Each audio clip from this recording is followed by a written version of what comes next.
കാലത്ത് outer ring road വരുന്നു. നഗരത്തെ വലം വെച്ച് 77 കിലോമീറ്റർ.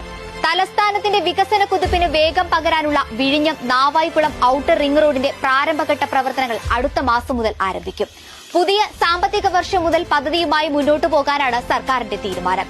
റോഡ് നിർമ്മാണവുമായി ബന്ധപ്പെട്ട പദ്ധതി രേഖകൾ സംസ്ഥാന പൊതുമരാമത്ത് വകുപ്പ് നിർദ്ദേശപ്രകാരം ദേശീയപാത അതോറിറ്റിയാണ് തയ്യാറാക്കിയത്. തിരുവനന്തപുരം ജില്ലയുടെ അതിർത്തിയായ നാവായിക്കുളത്തു നിന്നും ആരംഭിച്ച് നഗരത്തിന് വലം വെച്ചെത്തുന്ന 77 കിലോമീറ്റർ നീളമുള്ള ഈ റിംഗ് റോഡ് വിഴിഞ്ഞത്ത് വെച്ച് ദേശീയപാതയിലേക്ക് വീണ്ടും ചേരും. ദേശീയപാത 866 എന്ന പേരിലാകും റോഡ് നിർമ്മിക്കുകയെന്നതാണ് നിലവിലെ തീരുമാനം. നാവായിക്കുളം തേക്കട വരെ 1ാം ഘട്ടവും തേക്കട വിഴിഞ്ഞം 2ാം ഘട്ടവുമായാണ് നിർമ്മാണം. തേക്കട മുതൽ മംഗലപുരം വരെ ഒരു ബൈപ്പാസും പ്ലാനിലുണ്ട്.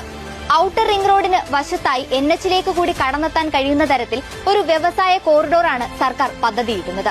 വിഴിഞ്ഞം പദ്ധതി പൂർത്തിയാകുന്നതുകൂടി പരിഗണിക്കുമ്പോൾ ലോജിസ്റ്റിക്സ്, IT, എന്റർടൈൻമെന്റ് ഹബ്ബായി ഇത് വികസിക്കും.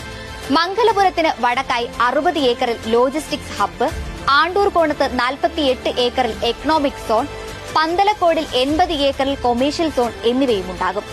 ഇതോടൊപ്പം വട്ടപ്പാറ, വേങ്ങോട് നിന്നും പോത്തൻകോട് വഴി മംഗലപുരത്തേക്ക് ബൈപ്പാസും പദ്ധതിയുടെ ഭാഗമായി ഒരുങ്ങും.